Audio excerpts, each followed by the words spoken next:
야고보서 강의 12번째 시간으로 행함이 없는 믿음은 이란 제목으로 말씀을 생각해 보겠습니다. 자, 이 구원에 관련된 성경의 가장 큰 가르침은 바로 루터로 말미암아서 종교개혁의 도화선 역할을 하게 만들었던 이 로마서 1장 17절의 말씀입니다. 복음에는 하나님의 의가 나타나서 믿음으로 믿음에 이르게 하나니 기록된 바 오직 의인은 믿음으로 말미암아 살리라 함과 같으니라. 굉장히 우리에게 아주 중요한 구절이 아닐 수 없습니다. 자, 이 구원은 믿음으로 말미암아 얻는다라는 이 이심득구의 교리는 우리가 받은 구원을 설명함에 있어서 가장 중요한 그런 구절 가운데 하나입니다. 또 그런 교리 가운데 하나죠. 그러나 믿음으로 말미암은 이 구원을 우리가 잘못 이해하게 됨으로써 얼마나 많은 사람들이 이 잘못된 구원관에 대한 오류로부터 지금도 벗어나지 못하고 있는 이런 안타까운 현실들을 우리가 보고 있습니다. 구원은 반드시 예수 그리스도를 구주로 믿음으로 말미암는다라는 것은 부동의 원리죠. 그런데 결국 그 믿음조차도 결국은 우리가 믿는 것이 아니라 하나님께서 주시는 선물이다라고 성경은 분명히 말씀을 하고 있습니다. 자, 그렇다면 하나님께로부터 말미암는 믿음이 아닌 믿음이 있을 수 있느냐, 이런 질문을 우리가 할 수 있겠죠. 어떻습니까? 하나님께로부터 말미암는 믿음이 아닌 믿음이 있을 수 있나요, 없나요? 있습니까, 없습니까? 없어요? 있습니다. 네. 하나님께로부터 말미암는 믿음이 아닌 우리 스스로, 내 스스로 믿으려고 하고, 그게 이제 여러 번 설명드린 대로 신앙과 신념의 차이다라고 말한 거죠. 신앙은 우리로 하여금 믿어지게 해서 믿는 게 신앙이라면, 신념은 내가 믿으려고 하는 그 신앙의 주체가 내게 있는 것이 신념입니다. 그러면 하나님이 주신 믿음이 아닌 믿음도 존재할 수 있습니다. 우리는 그런 믿음에 대해서 뭐라고 얘기하냐면은 구원에 이를 수 없는 믿음이다, 이렇게 분류하는 거죠. 교회를 다니면서 자기는 신자라고 생각하고, 그래서 종교적인 의무나 어떤 형식들을 따라서 열심히 살아갈 수 있습니다. 그러나 그것만으로는 신자가 될 수 있는 것이 아니라는 거예요. 하나님께서 믿음을 선물로 주심으로 회심을 경험하게 되고, 또 하나님의 자녀가 된 사람들에게는 그 믿음이 강화되고 또 확신에 이르게 하기 위한 하나님의 말씀이 주시는 그 은혜에 대해서 그 사람이 반드시 자기의 삶으로 이것을 반응하지 않으면 안 되는 그런 특징을 나타냅니다. 자기가 만들어낸 신념을 가지고는 그렇게 살지 못해도 하나님이 주신 신앙을 가지고 있는 사람들은 계속 하나님의 말씀을 통해 깨달음을 주시고 하나님의 마음을 보여주시고 하나님의 원하시는 바가 무엇인지를 말씀을 통해 계속 우리에게 전달하실 때 내가 그렇게 살지 않으면 안 되겠다고 하는 거룩한 눌림이 마음에 생겨나게 돼 있어요. 그것이 구원에 이를 수 있는 믿음을 가진 사람들의 특징입니다. 언제나 진리에 묶입니다. 그리고 진리에 매이고 그 말씀을 따라서 하나님의 뜻을 따라서 그냥 평범한 삶이 아니라 보다 높은 가치의 삶을 살아가기 위해서 거룩한 동기와 욕구가 이 안에서 절대로 사그러들 수 없는 그 사람들이 바로 구원에 이르는 믿음을 선물로 받은 성도들이다, 이렇게 정의할 수 있는 겁니다. 언제나 우리 안에 이 거룩한 부담을 가지고 주를 위해 살고자 하는, 하나님을 기쁘시게 하고자 하는 이런 갈망을 쫓아서 계속해서 말씀에 순종하기 위해서 부단히 노력하는 마음을 가지고 있는 사람, 그 사람을 성경은 성도, 신자라고 말한다는 것입니다. 그리고 하나님은 그러한 하나님의 백성들을 견인해 가시는 것이고 마침내 그가 영생에 들어가도록 이끌어 가신다는 사실을 우리가 잊어버리면 안 되는 거죠. 따라서 신자는 내가 예수를 믿고 있고 교회를 정기적으로 다니고 있다는 것으로 자신의 구원을 확증할 수 있는 것이 아니라 세상에서의 삶 속에서 그 모든 순간순간 우리에게 닥치는 모든 상황에서 그때마다 하나님의 뜻을 쫓아서 살아가고자 결단하고 행동하는 그런 믿음으로 결국 내가 구원받은 하나님의 자녀다라는 사실을, 자기의 구원을 확증하고 증명할 수 있게 된다라는 이 중대한 이 교리를 여러분들이 잊어버리시면 안 되는 거예요. 그래서 항상 같이 가게 되는 거예요. 믿느냐, 그 믿음이 진짜냐? 그러면 그의 삶에는, 그의 행위에는 그리스도를 닮아가려고 하는 선한 삶을, 의로운 삶을, 하나님의 말씀을 지켜 순종하려고 하는 삶이 붙어가게 되어 있다는 거예요. 이게 절대로 괴리 될 수 없다는 것입니다. 이렇게 얘기를 했는데도 불구하고 행함이 없으면 천국 못 간다. 이렇게 행위 구원론으로 이것을 오해해서 받아들이는 분들은 참 제가 이해하기가 어려워요. 그렇게 얘기한 게 아닌데도 불구하고 이 차이를 분명히 이해하시겠습니까? 네. 진리 안에 거하고 말씀 안에서 날마다 하나님께 공급하시는 은혜를 누리는 사람이 바로 신자의 삶을 살아가는 것은 무엇보다도 감사하고 복된 일이고 그 신령한 기쁨이 있는 일이지만, 만약에 누군가의 삶이 진리 안에 거하지 않고 말씀에 순종하지 않고 있다면 그런 삶 속에서 자신의 구원을 확증하는 일은 쉬울까요? 어려울까요? 절대로 쉬운 일이 될 수 없겠죠. 그것입니다. 그는 끊임없이 회의하게 될 것이고 자신의 구원의 문제에 대해서 확신이 없어 할 것이고 계속 그런 가운데서 이렇게 어떤 영적으로 방황하고 배회하는 그런 일들이 일어날 수밖에 없다는 거예요. 아주 지극히 당연한 일이에요. 또 다른 경우가 있습니다. 매일 기도하고 매일 성경 읽고 매일 선행을 쌓아야만 또 자신이 구원에 이를 수 있다고 믿는 이런 경우가 또 반대편에서 나타날 수 있는 또 신앙의 잘못된 오류예요. 하루도 빠짐없이 내가 무엇인가 주님 앞에 나아가서 기도를 하든 봉사를 하든 무엇인가 내가 주를 위해서 나의 노력과 공로를 나타내야만 내 구원이 안전하게 보장될 수 있다.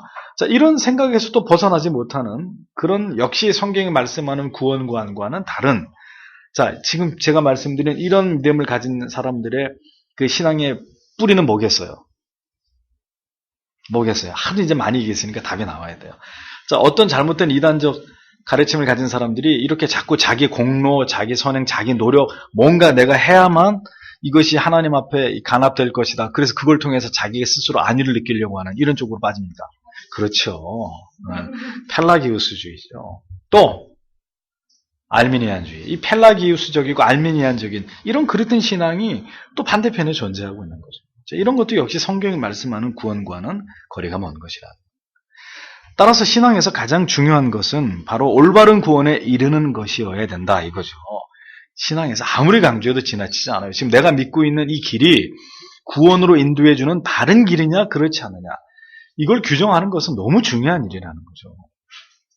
진정한 회심과 중생을 경험함으로 신앙이 우리 안에 올바르게 이렇게 착상되어져서 참된 신앙의 길로 나아가는 것이 우리 인생에서, 우리 생애 가운데 정말 중요한 일이 아닐 수 없다는 거예요. 믿음이 올바로 우리 영혼 가운데 심기워질 때 우리는 그 진리를 따라서 살아가는 삶의 목표를 갖게 되는 것이고, 그러한 삶에서 하나님을 향한 사랑과 하나님을 향한 경외심과 그리고 이웃을 향한 사랑과 이런 모든 것들에 대한 이 하나님이 주신, 그리스도께서 주신 이런 위대한 계명에 대한 거룩한 의무감이 우리 안에서 나타나게 되는 거죠. 그리고 그것은 삶으로 드러내기 위해서 우리 안에서 그것이 표현되어질 수밖에 없는 거죠. 그게 바로 신앙인 거예요. 그래서 말씀 안에 거하는 삶이 참으로 중요하다. 구원받은 성도님들에게 이것은 굉장히 중요한 지침이 되는 거죠. 회심을 한 성도님이시든지 아직 회심을 하지 않은 성도님이시든지 간에 날마다 진리 안에 거하고 말씀의 깊은 깨달음을 예배와 또 교리를 공부하는 시간을 통해서 이런 것들을 얻으면서 참된 진리의 빛 가운데 거하면서 살아가는 것이 성도님들에게는 너무너무 중요한 신앙에 빠뜨릴 수 없는 요소가 된다라는 겁니다. 왜냐하면은 그렇게 올바른 방향이 정해진 성도님이라야 그의 삶 속에서 어떤 고난과 핍박이 와도 그가 살아가고자 하는 그 삶의 목적을 따라서 결국은 하나님께 영광이 되는 삶을 살아갈 수 있기 때문이다라는 것. 하나님께서 영광 받으시는 삶은 한순간의 어떤 결단이나 한순간만의 어떤 희생이나 어떤 하나님이 기뻐하실 것이라고 여긴 단 한 번의 어떤 선택을 통해서 이루어지지 않습니다. 네, 제 말이 이해가 되시나요? 네, 이런 경우가 있거든요. 하나님이 이렇게 하시는 것을 기뻐하시겠지 해서 큰 마음 먹고 선심 쓰는 거죠. 이번에는 내가 하나님이 기뻐하시는 뜻대로 하지 뭐. 그렇게 했다고 한번 가정해보죠. 그 한 번의 그러한 선택이 하나님을 기쁘시게 할 수 있겠느냐? 아니라는 겁니다. 그래서 먼저는 그 자신이 하나님을 경외하는 사람이 되는 것이 우선이고 그의 믿음이 올바르게 예수 그리스도에게 뿌리 내려져야 하는 것이 또 중요한 것이고 그가 말씀 안에 거하는 삶을 살아가고 있을 때 그러한 삶의 연장선에서 하나님의 뜻을 따라서 그가 어떤 어려운 결단을 했다든지 희생을 했다든지 순종을 했을 때 어떤 그 대가를 지불했을 때 하나님이 그것을 통해서 영광을 받으시는 것이라는 겁니다. 꼭 이런 경우 있어요. 전혀 그렇게 하지 않다가 이번만은 한 번은 내가 그렇게 해야지 하고 큰 마음 먹고 하나님이 원하시는 대로 했단 말입니다. 그렇게 한 사람들은 반드시 어떤 마음을 가져요? 하나님 내가 이번에 이렇게 했으니까 하나님 반드시 이거 기억하고 나에게도 응당의 대가가 있어야 됩니다. 이런 논리로 가는 거죠. 그러니까 그런 얄팍함으로는 절대로 하나님을 기쁘시게 할 수 없고 하나님은 우리의 그런 마음에 속는 분이 아니시라는 겁니다. 삶이 진리에서 떠나 있는데 말씀에 순종하면서 멀어져 있는데 그런 삶을 살아가는 사람이 뇌물처럼 하나님께 물질을 드렸다고 해서 하나님이 기뻐하실 것이라는 그런 생각을 갖는 것. 어떤 어려운 선택을 했다고 해서 하나님이 나로 말미암아 기뻐하시거나 영광을 받으신다고 믿는 것은 그건 중대한 착각이에요. 그렇게 하나님을 속일 수 없습니다. 이러한 생각 자체가 또 다른 공로주의의 오류에 빠지게 되는 길을 열어주게 될 뿐이라는 사실을 여러분들이 잘 이해하셔야 됩니다. 자, 제가 왜 오늘 이 본문의 강의에 들어가기 전에 서두에 이런 말씀을 드리냐면 지금까지 제가 드린 말씀에 대한 종합적인 이해가 되지 않으면 내가 드린 이 말씀에 대한 깜짝 놀랐어요. 이러한 이해가 바탕이 되지 않으면은 여러분들이 이 구원에 대한 문제와 행함에 대한 문제 어떤 그 삶에 대한 문제에 대해서 쉽게 답을 얻을 수 없어요. 어떻게?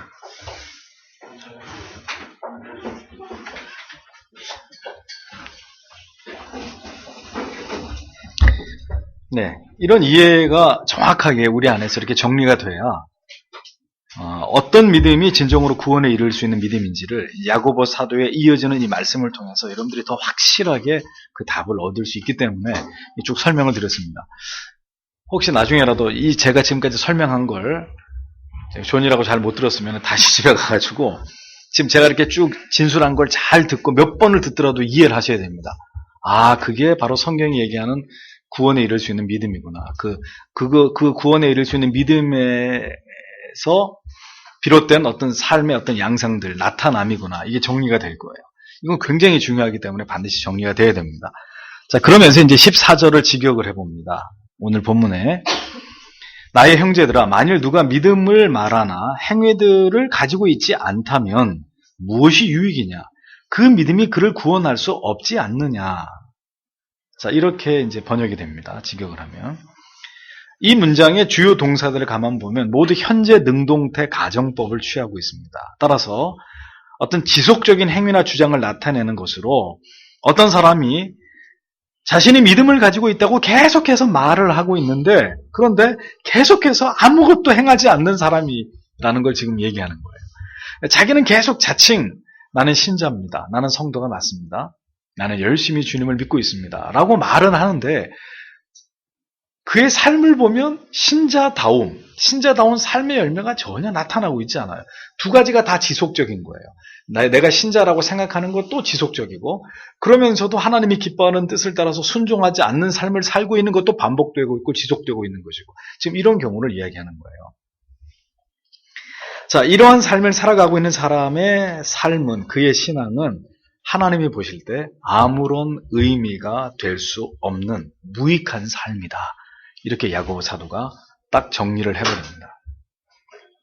믿음이 있다고 열심히 자신에 대해서 말하면서도 하나님의 말씀 앞에서 자기를 부인하고, 자기의 뜻을 꺾고 자기를 부인하고 십자가를 지고 주를 쫓고자 하지 않는 사람은, 즉 믿음에 합당한 성경에 말씀하고 있는 행위의 열매가 나타나고 있지 않을 때 바로 그런 사람의 믿음으로는 절대로 자신을 구원할 수 없다. 그의 믿음이 자신을 구원에 이르게 하는 믿음일 수 없다. 이렇게 야고보 사도는 못을 받고 있는 거예요. 자, 여기 성경에 어디에 그 행함으로 구원받는다 그랬어요? 믿음이 있느냐? 네 믿음이 진실이냐? 그럼 네 믿음이 진실이라는 것에 대해서 나는 신자입니다. 나는 구원받았습니다. 앵무새처럼 그걸 얘기하지 말고 그 자신의 고백하고 있는 신앙의 고백이 삶 속에서 철저하게 녹아나면서 삶의 거룩한 열매로 나타나야 그가 생각하는 구원, 그가 생각하는 믿음이 진정성 있는 성경이 보증하는 믿음이 될 수 있다. 야고보 사도가 야고보서에서 만약에 이 말씀을 우리에게 남겨놓지 않았다면 아마 우리의 믿음은 신앙주의에 그냥 easy believism, 아주 쉬운 신앙 제일주의에 끝나버리고 그 이후에 뭐 성화에 대한 중요한 담론들은 우리가 절대로 생각할 이유가 없는 아마 그런 상황이 됐을 것입니다. 그러니까 신약 전체에서 이 야고보서에서 이야기하고 있는 이 어떤 말씀들은 사실 굉장히 중요한 그 의미들을 담고 있다고 봐야 됩니다. 하나님의 뜻은 무엇인가? 하나님의 뜻은 무엇인가? 마음과 뜻과 생명을 다해서 하나님을 사랑하는 것이죠. 그 다음에 이웃을 내 몸처럼 사랑하는 것이라고 말씀했습니다. 자신의 삶과 처지에만 몰입해서 신자라고 하는 사람들이 하나님을 경외하는 마음도 없고 하나님을 향한 예배를 비롯한 모든 신앙의 구별된 의무들에 대해서도 등한히 한다면 이건 믿음일 수 없다는 거죠. 성경은 아주 그렇게 단호하게 얘기하는 거예요. 그러면서 또한 가난하고 고통당하는 이웃을 비롯해서 내 가족, 내 형제, 그리고 믿음의 지체들에 대해서 우리가 그들과 진실된 사랑을 함께 나누지 못한다면 역시 마찬가지입니다. 그가 믿고 있다고 하는 그 믿음은 거짓된 믿음일 수밖에 없다. 그것이 성경이 우리에게 분명하게 명시하고 있는 내용입니다. 그래서 신앙은 관념적인 것이 아닙니다. 또 생각만 하는 것이 아니라는 거예요. 하나님께서 우리를 사랑하신 그 사랑의 힘으로 진리의 깨달음의 그 깊은 그 깨달음의 은혜가 우리를 이끌고 우리의 삶을 주관해서 믿음이 아니면 할 수 없는 일들을 행동하게 하는 것이 바로 신앙입니다. 그것이 정말 그 사람이 진정한 신앙을 가졌다는 증거가 됩니다. 결단하게 하고 실행하게 하고 희생하게 만들고 포기하게 만들고 그 진리의 위대함의 그 복음의 정신을 삶 속에서 마음껏 이렇게 드러내게 하는 그것이 참된 신앙이라는 거예요. 신자인데 전혀 지금 얘기한 이런 것들이 삶에서 안 나타난단 말이에요. 철저하게 이기적이고 자기밖에 모르고 희생할 줄 모르고 자 이런 삶으로 일관하고 있다면 다시 얘기합니다. 그 믿음은 성경이 지지해주는 구원에 이르는 믿음이 아닐 수밖에 없다는 거죠. 지금 이 시대의 교회와 성도님들의 신앙을 보면 단언하건대 지극히 위험한 가운데 있습니다. 성도의 삶에서 결코 이와 같은 구원 얻음의 뚜렷한 증거들이 나타나고 있지 않기 때문입니다. 성도와 성직자의 어떤 도덕적인 지표가 세상에서 가장 모범적으로 살아가는 사람들보다 더 그들을 능가하는 정도가 사실 되어야 되는데 자, 지금의 교회들을 보십시오. 지극히 이기적이고 비도덕적이고 비윤리적인 모든 악한 일들의 온상이 바로 교회가 되고 있습니다. 무엇 때문일까요? 그들이 생각하는 구원관이 중대한 오류가 있기 때문에. 답이 딱 나오잖아요. 답이. 그리고 교회가 이러한 정확한 성경적 구원관을 지금도 바르게 가르치고 강조하고 있지 않기 때문에 교회가 성직자들이 도덕적 해이를 보이면서 해이 정도가 아니라 이게 심각한 타락을 보이면서 몰락하고 있는 거죠. 이러한 어떤 성도님들과 성직자의 모습에 세상은 지금 경악을 금치 못하고 교회를 경멸하고 조소를 보내고 있습니다. 뭐가 문제냐? 구원관이 크게 성경에서 벗어났기 때문이다라는 거죠. 하나님의 뜻을 드러내신 율법을 모두 다 폐기 처분해버리고 그저 믿기만 하면은 구원을 받는다라는 이 어떤 천박한 자기 방종과 오만 속에서 진리가 가리키는 길이 아닌 길을 걸어가고 있기 때문에 오늘날 교회가 이렇게 시대 앞에 심판을 받고 있는 것입니다. 야고보 사도는 행함이 없는 신앙의 오류가 가장 극명하게 드러나는 부분이 있는데 그게 어떤 부분이냐? 바로 가난한 이웃들에 대한 무관심이다라고 직격탄을 날립니다. 그래서 15절, 16절을 보세요. 직역을 하면 만일 형제나 혹은 자매가 벌거벗고 매일의 음식에 부족하면서 있다면 그리고 너희로부터 누가 그들에게 너희는 평화 가운데서 가라. 너희는 따뜻하게 하라.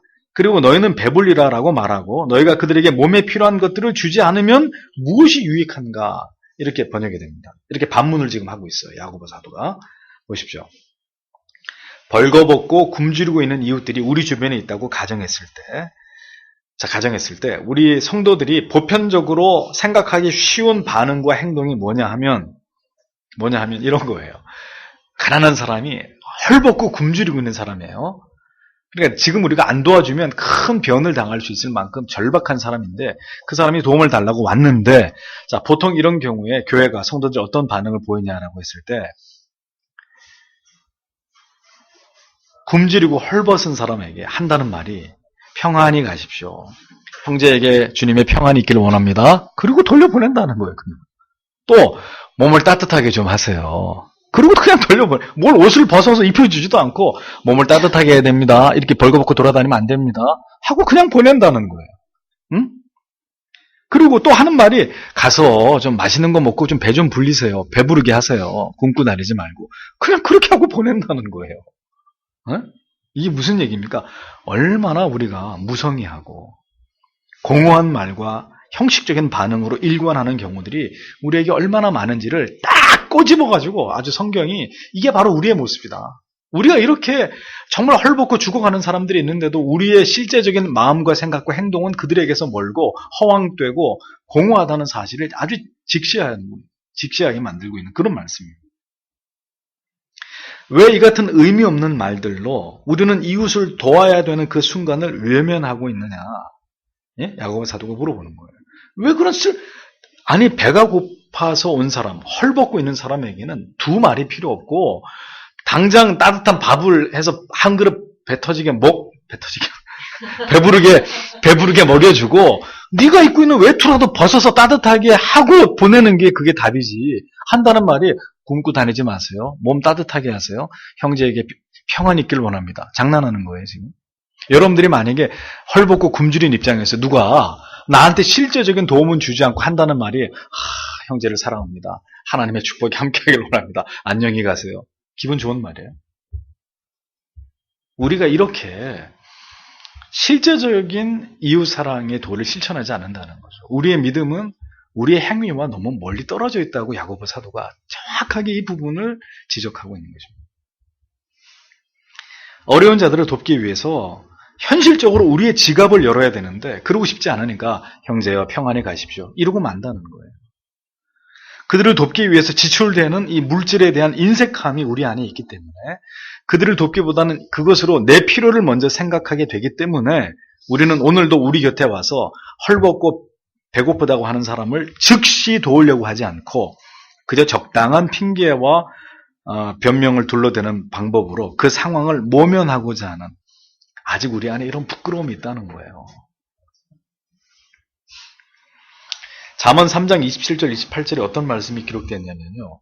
내 손이 선을 베풀 힘이 있거든 마땅히 받을 자에게 베풀기를 아끼지 말며 내게 있거든 이웃에게 이르기를 갔다가 다시 오라 내일 주겠노라 하지 말며. 전 성경에 이런 말씀 보면서 야 우리 들켰어. 하나님 앞에 성경 말씀 앞에 우리 들통나버렸어. 이게 우리의 모습이잖아요. 네? 내일 오라고 있는데도 주기 싫으니까 안 줘. 우리가 양심이 있으니까 안 준다고 매몰차게 거절은 못해요. 그런데 네가 정말 얻고 싶으면 내일 다시 와. 이건 뭐예요? 주고 싶지 않다는 거죠. 내일 다시 오면 내가 한번 줄지 안 줄지 생각해 볼 텐데 웬만하면 안 왔으면 좋겠어. 그 말 아닙니까? 이게 우리 모습이라는 거예요. 우리가 믿음이 있다고 하면서도 우리가 실질적으로 누군가를 도와야 된다는 문제 앞에서는 이렇게 이기적이고 인색하고 굼뜬다는 겁니다. 성경이 아주 정확히 우리 안에 있는 이런 에고이즘을 정확하게 비판하고 있는 거예요. 이게 우리의 모습이다라고 얘기해주고 있는 거예요. 굶주리고 헐벗고 있는 사람에게 평안히 가라, 스스로 따뜻하게 해라, 스스로 배부르게 먹으라는 말, 이게 경우에 합당한 말입니까? 그 즉시 도움을 줘야죠. 네? 이웃을 내 몸같이 사랑하라 그랬으니까 지금 내가 배가 고픕니다. 내가 춥습니다. 내가 마음이 괴로운 처지입니다. 그럴 때 내 자신에게 야 배고파 내일 먹어. 그래. 추운데 에이 그래도 버텨. 우리 자신에게 그렇게 하냔 말이죠. 아니죠. 네? 배가 고프면 뭐 쫄라서라도 야식이라도 먹고 자려고 하는 게 우리 아닙니까? 추우면 당장 뭐 어떻게 이불을 뒤집어 쓰든 뭐 옷을 더 입든 마음이 울적하면 그 우울한 마음을 어떻게 살아도 우리 스스로 벗어나 보려고 뭐 영화를 보든지 뭐 어떻게 어떤 나름대로 스트레스를 풀려고 하는 게 우리 아닙니까? 왜? 그렇게 느끼는 게 내 자신이기 때문에. 그렇다면 그런 처지에 있는 사람들을 나에게 하듯이 즉각적으로 즉시 도움을 주라는 거예요. 그게 뭐라는 거예요? 그게 믿음이라는 거예요. 그게 바로 성경이 얘기하고 있는 진정한 믿음을 가진 자들의 모습이라고 야고보 사도는 이 행함이 있는 믿음을 이웃에 대한 가난한 이웃에 대한 그 사랑의 실천과 딱 묶어가지고 이거 없으면 진실된 믿음 아니다. 아주 이렇게 딱 정확하게 이 부분을 설명하려고 하는 거죠. 헐벗고 굶주리고 있는 사람은 내일을 기약할 수 없는 사람들입니다. 그래서 지금 돕지 않으면 그 사람들 죽을 수도 있는 사람들이에요. 그 사람들은 내일 오세요 그랬는데 그날 밤에 죽을 수도 있는 거예요. 그런 얘기 하면 안 된다는 거예요. 평안히 가라, 뭐 더웁게 하라, 내일 오세요. 이런 얘기 하지 말고 즉시 도와줘. 즉시. 제가 회원교회에서 쫓겨나고 그 얘기를 제 친구 목사님들이 들었는데 이제 선배 목사님, 그 쫓겨난 그 주간인데 나한테 전화가 왔어요. 이 목사 어떻게 된 거냐. 예, 목사님 몇 차저차 이렇게 됐습니다. 그랬더니 세상에 쌀 20kg짜리 쌀 8푸대를 보내왔어요. 예. 그래서 쫓겨났다니까 굶을까봐. 예, 다 못 먹어서 이렇게 나눠주고 그랬는데, 그냥 내가 그걸 딱 보면서 딱 느낀 마음이 그거였습니다. 아, 저 교회는 준비가 되어 있는 교회구나. 준비가 되어 있는 교회구나. 비축에 두었다가 어려운 일을 당한 성도가 있으면 누구에게 어떤 도움이 필요하면 즉각적으로 도와줄 수 있는 모든 준비가 되어 있는 교회구나. 저 목사님의 마인드가 그러시구나. 예, 뭐 한 달 뒤에 내가 보낼게 이게 아니라 그냥 알았어. 그렇게 된 거예요. 알았어. 그리고 전화 딱 끊고 그 다음에 그냥 온 거예요. 그게 이거 뭐냐 그랬더니 목사님이 보냈대요.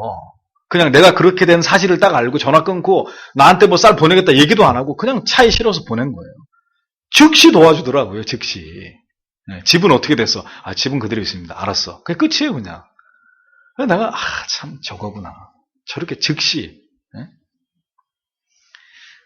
저희 교회도 어려움에 처한 분들을 즉시 도울 수 있는 시스템이 저는 우리 교회 안에 갖추어지기를 바라고 또 그렇게 되고자 노력합니다. 그래서 구제연금 같은 거 교회가 정해놓고 성도님들의 수입 가운데 얼마를 하나님 앞에 이 명목으로 떼서 바치게 만드는 것은 그렇게 해서 이게 세이브 돼야 되잖아요. 교회가 물질이 쌓여지고 뭐 그 교회처럼 이렇게 쌀이 이렇게 뭐 우리 쌓아놓을 때도 없지만 이렇게 쌓아놓고 필요가 생길 때 그걸 만들어내가지고 갖다 주려고 그러면 늦어. 즉시 딱 준비되는 돈, 준비되는 뭐 구제품 이런 걸 가지고 즉각 도와주는 거예요. 즉각. 지금 필요할 때. 이게 정말 중요하다라는 생각을 해봅니다. 준비되어 있으면 언제든지 즉시 도울 수 있지만 내일 다시 오라는 말은 어렵게 손을 내민 사람에게 실망을 주어서 돌려보내는 잔인한 일이에요. 즉시 옷을 벗어 입히고 즉시 먹을 것을 주면서 위로하고 그렇게 해야지 잠꼬대 같은 말로 핑계대면서 뒷공무니를 빼는 거 그 믿음 아니라고 얘기하는 거예요. 야고보 사도가. 그건 인색이 아니에요. 그건 정말 구원 얻은 하나님의 자녀로서 그렇게 하는 건 믿음이 아니라고 우리한테 얘기하는 거예요. 어려운 사람들이 언제든지 있는 게 아니거든요.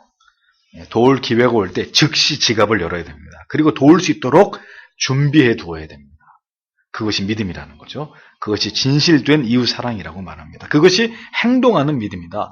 진실로 예수께 받은 사랑에 대해서 빚을 지고 있다고 생각하는 사람의 마음이다 라는 겁니다. 만일 우리가 이렇게 즉시 누군가를 돕지 않고 성경에서 예를 든 것처럼 이런 공허한 말로 우리의 인색함을 감추고 이웃사랑의 도를 외면한다면 그 다음에 성경 말씀이 아주 무서운 거죠. 뭐라고요?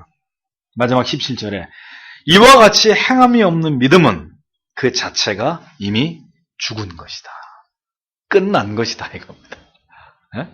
우리가 어떤 액션을 취해야 될 그 순간에 뭔가 머릿속으로 막 머리를 굴리면서 이 상황을 모면하고 피해가려고 그러고 핑계를 대려고 하는 그런 믿음을, 그런 생각을 하고 있는 그 사람의 믿음, 오늘 성경은 얘기합니다. 죽은 믿음이다. 죽은 믿음. 겉만 번지르르 하고 예? 예배당만 지키고 있으면 뭐 할 거예요? 예배당 건물만 지키고 있으면 뭐 할 거예요?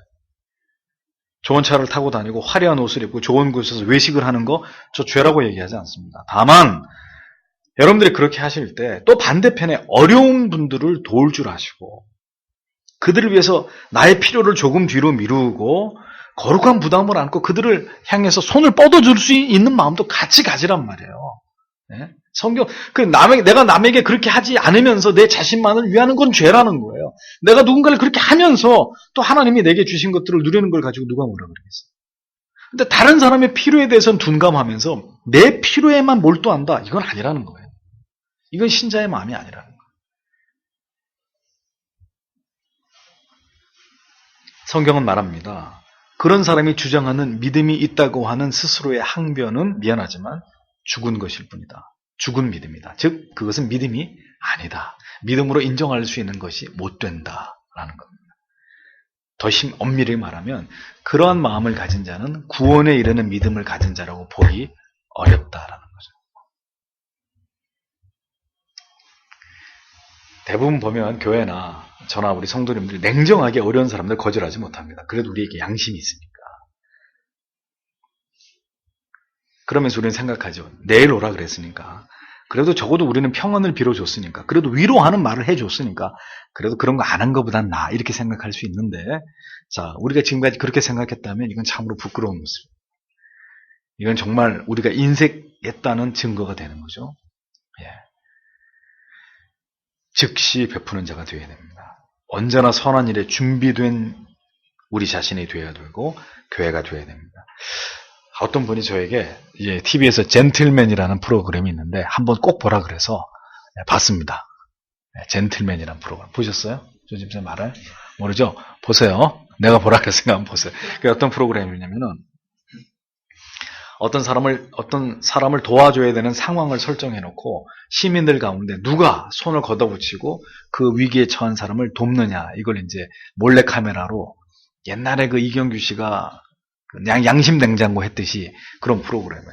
제가 그거 보다가 펑펑 울었어요. 창피하지만 혼자. 어떤 장면이었냐면 아이가 엄마를 잃어버려가지고 이렇게 길거리에 이렇게 한쪽 구석에 있는데 이 부모가 저기 지하철역에서 그 전단을 막 나눠주고 있어요. 그 사람들이 그거 대충 보잖아요. 그런데 어떤 자매가 그걸 유심히 보다 이렇게 길을 걸어가다가 그 나눠주는 데와 좀 이렇게 한참 떨어져 있는데 그 아이가 거기 있는 걸 지나가다 이렇게 보고 이걸 보고 팜플렛을 한번 보고 얘를 한번 보고 하더니 얘가 그 아이라는 걸 알고 그 자리에서 그 아이를 데리고 그 부모님들 있는 데까지 데려다 주는 거예요. 네? 이 아이가 아니냐고. 그 부모가 설정이지만 그 아이를 끌어안고 막 웁니다. 세상에 어디 갔다 왔어 그러면서. 근데 제가 감동을 받은 건 그 자매가 그렇게 하고 가는 게 아니라 그 자리에서 같이 울어요. 막 같이. 그 아이를 찾은 부모가 그 아이를 끌어안고 막 오열을 하는데 이 자매가 갈 줄을 모르고 거기 옆에서 혼자 닭똥 같은 눈물 흘리면서 그 부모가 아이를 찾은 그 기쁨을 그 자매가 같이 느끼면서 같이 엉엉 울고 있는 거예요. 그런데 카메라가 막 이제 들이닥쳐가지고, 참, 이렇게, 뭐 이런 건데, 저는 그걸 보면서 느낀 거죠. 저게 그리스도인들의 모습이 되지 않을까. 그거 외에 이제 많은 설정들이 있다 그래요. 그 젠틀맨이나 프로그램을 보면 뭐 어떤 사람을 납치해가는 장면, 뭐 여러 가지 상황을 만들어 놓고, 어떤 사람이 용감하게 나서서 도와주느냐, 이제 이걸 보려고 하는 건데, 저는 그걸 보면서 저게 그리스도인의 모습이 되지 않, 저게 내 모습이 되지 않느냐. 내가 늘 기도하는 게 있어요. 누군가가 나에게 도움을 요청할 때 내 도움이 필요로 하는 순간에 하나님 2번 생각하지 않게 해달라고 늘 기도해. 2번 생각하면 늦거든. 네? 그렇잖아요. 조금만 더 지켜보지. 이러면 끝나는 거예요, 그 상황이. 그러니까 그때는 그냥 이렇게 동물적인 반사신경을 가지고 누가 도움이 필요하면 일단 행동해야 그 사람을 그 위기로부터 건져낼 거 아니에요. 그러니까 두 번 생각하면 늦는 거예요. 늘 기도해요. 하나님 2번 생각하지 않게 해달라고. 오늘 이 야고보서의 말씀을 보면서 행함이 없는 믿음은 죽은 믿음이다. 그 여기서의 행함을 구체적으로 야고보 사도가 뭐와 연결시켰느냐? 어려운 사람, 어려운 이웃들을 향한 도움, 이것과 연결짓고 있다는 거죠. 세상이 점점 더 각박해지고 있죠. 옆집에서 죽은 지 몇 달이 돼도 모르는 거예요. 자, 이 행함이 없는 믿음을 이야기하면서 성경이 우리에게 물어봅니다. 그대들에게 진정한 그리스도의 사랑이 있느냐? 이걸 물어보는 거죠. 그대들에게 진정한 그리스도의 사랑이 있다면 어찌 헐벗고 굶주리고 있는 이웃에 대해서 외면할 수 있느냐? 교회가, 성도들이, 목회자가. 그걸 우리에게 이 중요한 어떤 그 주제를 우리에게 던져주는 거예요.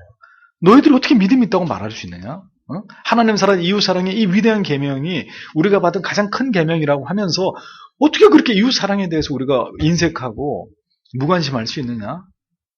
그럼 그게 어떻게 하나님이 기뻐하시는 믿음이라고 말할 수 있겠느냐라고 야고보 사도가 얘기를 합니다. 앞으로 이후로 이 야고보서의 이 말씀을 대하시면서 잊어버리지 마세요. 행함이 없는 믿음은 죽은 믿음이다. 결국 구체적으로 이게 뭘 의미하느냐? 이웃사랑의 실천이다.